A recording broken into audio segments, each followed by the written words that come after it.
नमस्कार दोस्तों, मेरा नाम सुशांत है और आपका स्वागत है हमारे चैनल फास्ट इंडिया न्यूज में। जैसा कि आप सबको पता है कि मध्य प्रदेश में विधानसभा चुनाव का आगमन बहुत जल्द होने जा रहा है, जिसके चलते सभी उम्मीदवार, प्रबल दावेदार व प्रबल प्रत्याशी अपनी तैयारियों में जोरों शोरों से जुट चुके हैं और हमारा चैनल लगातार लगा हुआ है आपको कुछ नए और बेहतर चेहरों से मिलवाने के लिए। इसी संबंध में आज हम आए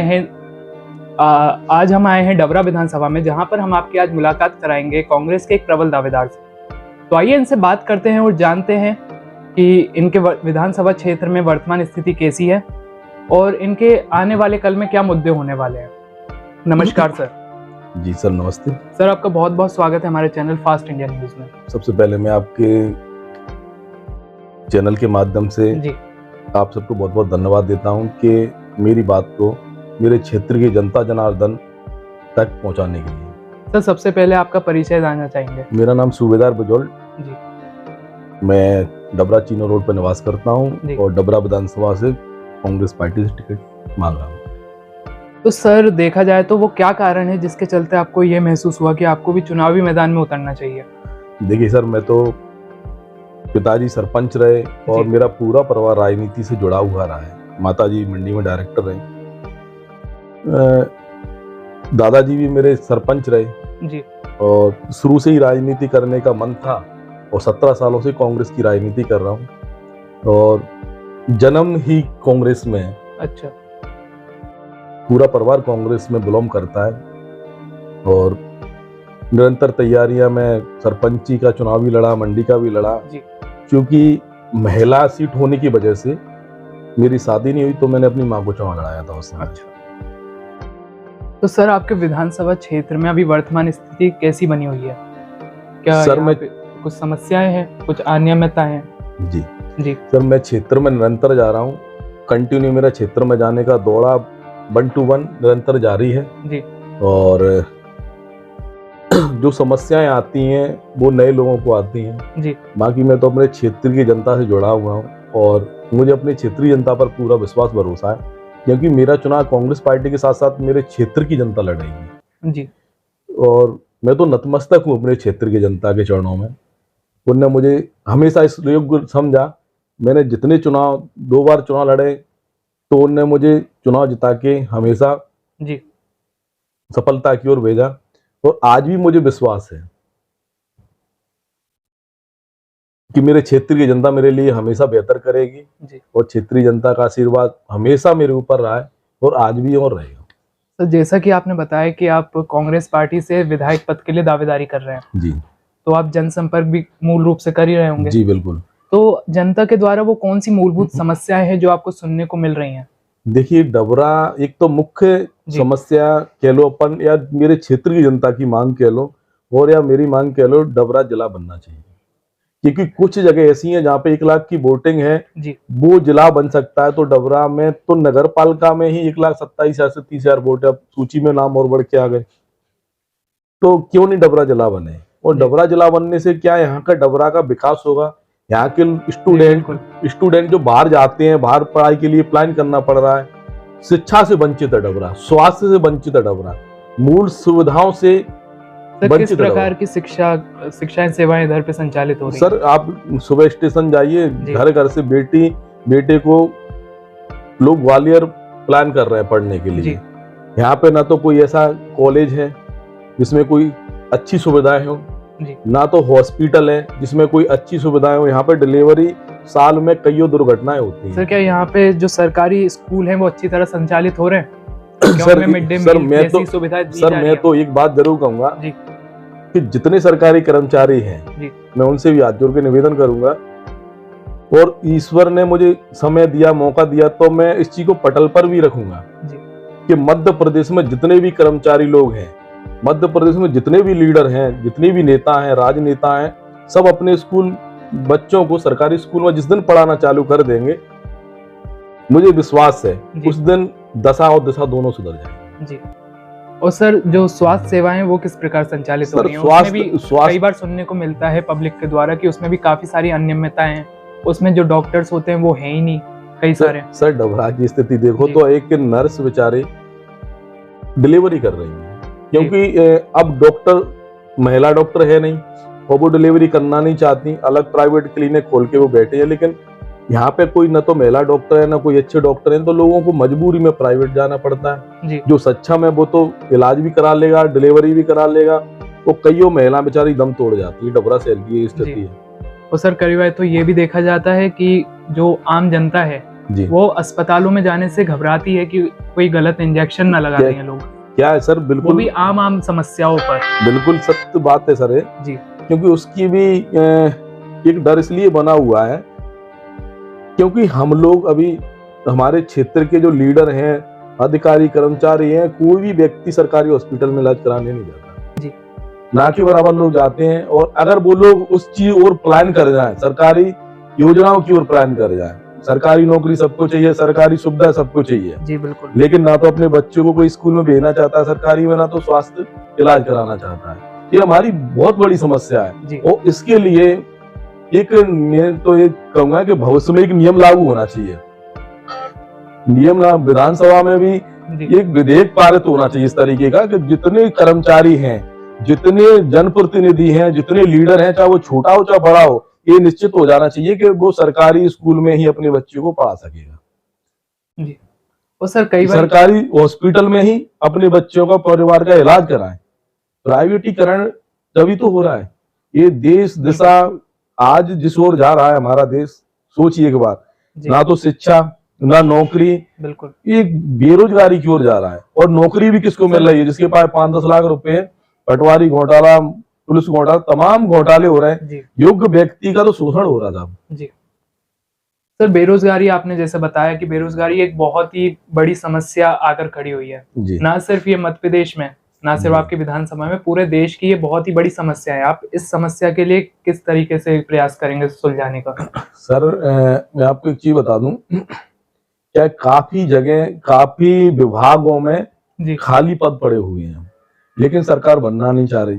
सरकार खुद बीजेपी लोगों को बेरोजगार कर रही है, जबकि मोदी जी ने एक घोषणा की थी जी। शिवराज जी ने भी तमाम घोषणा की कि हम रोजगार देंगे, साल में 2 लाख रोजगार देंगे, लेकिन मेरी नजर में कोई रोजगार नजर नहीं आया जी। उनने तो देश को पार्टों में कर करके बेच मोड़ दिया। जो देश की धरोहर होती है ना, उसको बेच दिया। जैसे हमारे पूर्वजों ने 2 मकान बनाए, 4 मकान बनाए, जब कोई बेटा नालायक निकलता है तो वो बेचने का काम शुरुआत में ही कर देता है। और वो कुछ लोगों ने किया है, जग जाहिर है, कोई छिपी नहीं है। एयर इंडिया बिक गया, रेलवे बिक गया, स्टेशन बिक गए। 5 रुपए का टिकट था, 50 रुपए का स्टेशन में खड़े होने का टिकट मिल रहा है। किस ओर देश जा रहा है? निजीकरण की ओर जब देश जाएगा तो लोग सुविधाओं से वंचित रहेंगे और कुछ ठेकेदारों की जेबें गर्म होती रहेंगी। क्योंकि मेरे मित्र अगर आप हो तो मैं तुम्हें एक स्टेशन का ठेका दे दूंगा, बिल्कुल। मेरे मित्र भैया होंगे तो इनको भी दे दूंगा। ये लोग यही तो कर रहे हैं बीजेपी वाले। देश हित के लिए क्या कर रहे हैं? देश की धरोहर को बेचने का काम इन लोगों ने किया है। सर आप बेरोजगारी की समस्या का निवारण किस प्रकार कर पाएंगे? देखिए, माननीय कमलनाथ जी मध्य प्रदेश के मुख्यमंत्री बनेंगे। क्षेत्रीय जनता ने मन बना लिया है और हम लोग उनसे निवेदन करेंगे और कि क्षेत्र में ज्यादा से ज्यादा यूथ को रोजगार मिले, क्योंकि बेचारे बच्चे पढ़ते हैं, लिखते हैं, इतनी मेहनत करते हैं। हम लोगों ने भी मेहनत की लेकिन जब जगह ही नहीं निकलती तो एक अफसोस होता है हमारी प्रतिभा टटोलने का। जब जगह ही नहीं आ रही तो पेपर कहाँ से दे, और पेपर नहीं दिया तो एक वो रह जाता है कि देखो हमने पेपर भी नहीं दे पाया। सर क्या भविष्य के लिए आपने कुछ योजनाओं के बारे में सोचा है?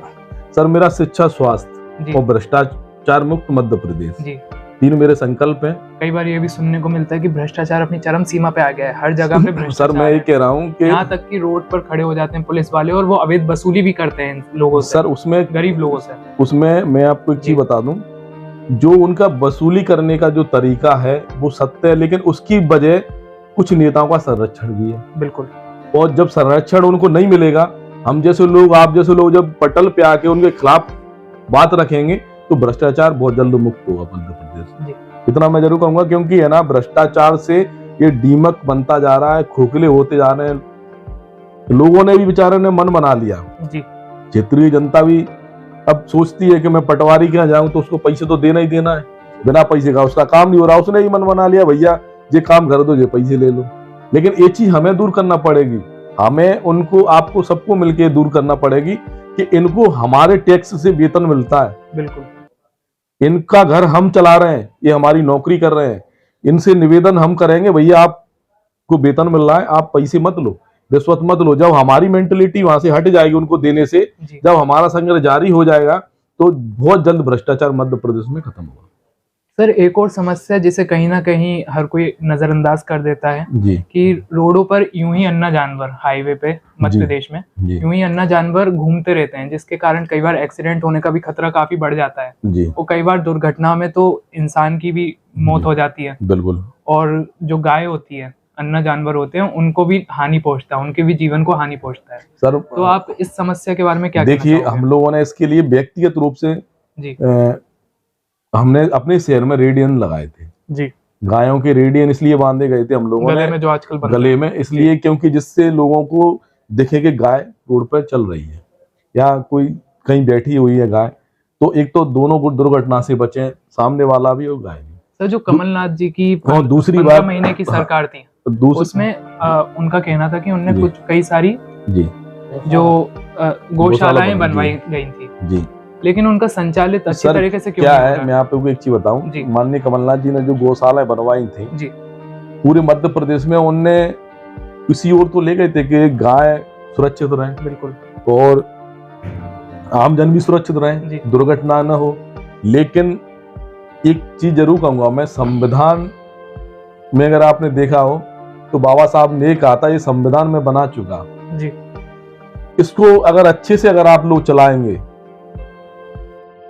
संविधान गलत नहीं है, संविधान को चलाने वाले गलत हो सकते हैं, क्योंकि उनको जो फॉलो नियम अनुसार जो करते हैं, ऐसे ही कमलनाथ जी ने वो गौशाला तो बनाई, निर्माण करवाया, सब कुछ करवाया, लेकिन आज सरकार में जो लोग बैठे हैं उनको हैंडओवर कर दी ना जी। जब उनकी सरकार आई उनके हाथों में वो गौशाला रही, अब उनने उसको सही संचालित नहीं कर पाया। यही मध्य प्रदेश की स्थिति है, देश की स्थिति बनी हुई है। तो सर ये भी देखा जा रहा है कि अब जब चुनाव नजदीक आ गए हैं तो शिवराज सिंह चौहान जी जो बीजेपी के मुख्यमंत्री हैं जी, वो अब नई नई योजनाएं लेके आ रहे हैं सामने, लाडली बहना योजना, जो गैस सिलेंडर है वो 450 रुपए में, इस पे आप क्या कहना चाहोगे? सर मैं आपको एक चीज बता दे रहा हूँ, देखिए शिवराज जी पर कोई विश्वास नहीं करता। मैं क्या, पूरा मध्य प्रदेश में किसी बच्चे से भी पूछ लेना, वो भी मना करेगा मामा झूठ बोल रहे हैं। और मैं तो ये कहूंगा, अगर सेमिनार मध्य प्रदेश पूरे देश में, अगर विश्व में भी होगा सेमिनार, तो वर्ल्ड कप जो जीत के लाएंगे ना वो शिवराज सिंह चौहान ही होंगे, झूठ का पदक इनको मिल ही जाएगा।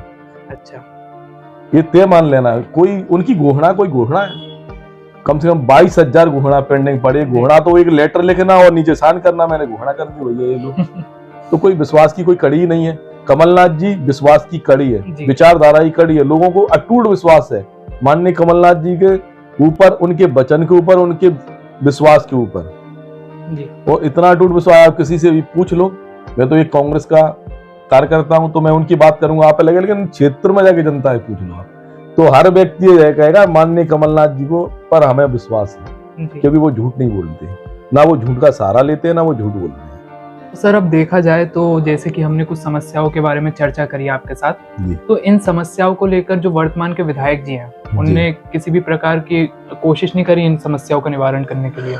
देखिए जी, विधायक जी ने जिस तरीके से निवारण किया होगा वो उनको पता है, और सबकी अपनी अपनी एक विचारधारा है तो एक इंसान ही जी, एक भगत सिंह भी बनता है इस देश में, बिल्कुल, एक महात्मा गांधी जी भी बनते हैं, और बाबा साहब भी बनते हैं, चंद्रशेखर आजाद भी बनते हैं, सबकी अपनी अपनी विचारधारा होती है। और मुझे क्या करना है अपने क्षेत्र के लिए, मेरे लिए सर्वोपरि है, और मुझे किस तरीके से अपने क्षेत्र की समस्या को रखना है, किस तरीके से बात मनवानी है और किस तरीके से उनका निराकरण कराना है, ये मेरा पहला लक्ष्य है। दूसरा, मेरे क्षेत्रीय जनता ने मुझे सेवा करने का मौका दिया है, आज उन्हीं की वजह से मैं इस लायक हूँ, और मैं इस लायक बनाऊं कि मैं इस आपके चैनल में इंटरव्यू दे रहा हूँ जी। और मैं तो हमेशा प्रणाम करता हूँ अपने क्षेत्र की जनता को, उनने अगर मुझे इस लायक बनाया है तो मैं क्यों न उनकी बात को मुद्दे की तरह और पूरी ताकत की तरह पटल पे रखूं।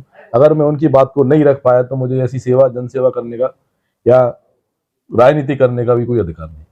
सर, अगर डबरा विधानसभा की जनता आपको आशीर्वाद देती है और आप विधायक पद पर आ जाते हैं जी, तो वो कौन सा कार्य होगा, किस कार्य को आप प्राथमिकता दोगे सबसे पहले विकास के लिए? देखिए, मेरा मुख्य मुद्दा है जिला बने डबरा जी, शिक्षा स्वास्थ्य को आप बेहतर करेंगे।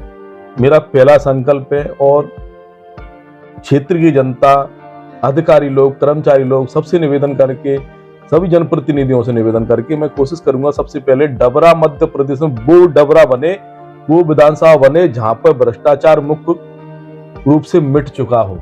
अगर कभी सर्वे हो उस शहर का, मेरे विधानसभा का, तो लोग एक कहें कि सिर्फ मध्य प्रदेश नहीं पूरे देश में ऐसी विधानसभा है जहां पर सबसे पहले भ्रष्टाचार मुक्त डबरा हुआ है। बिल्कुल, मैं तो चाहूंगा पूरा मध्य प्रदेश देश में भ्रष्टाचार खत्म हो, लेकिन मेरे क्षेत्र के लिए मैं जितनी उपलब्धियां ला सकता हूं, जितनी कोशिश कर सकता हूं, बेहतर से बेहतर अच्छा बनाने के लिए मैं प्रयास करूंगा।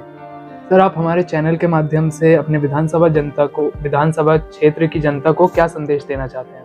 मैं अपनी क्षेत्र की जनता से नतमस्तक होकर प्रणाम करता हूं और उनसे आशा करता हूं, जैसे माता बहनें, भाई बहनों ने मुझे हमेशा आशीर्वाद दिया है, मुझे अपने बेटे के रूप में, पुत्र के रूप में मुझे इसी ओर यहां तक लेके आए, मैं बारंबार प्रणाम करके उनके चरणों में नमन करता हूं कि आने वाले समय में भी मुझे कांग्रेस पार्टी विश्वास है मुझे टिकट देगी, और मुझे टिकट मिलता है तो मेरे क्षेत्र की जनता मेरे क्षेत्र की लड़ाई लड़ेगी, मेरी लड़ाई क्षेत्र की जनता लड़ेगी।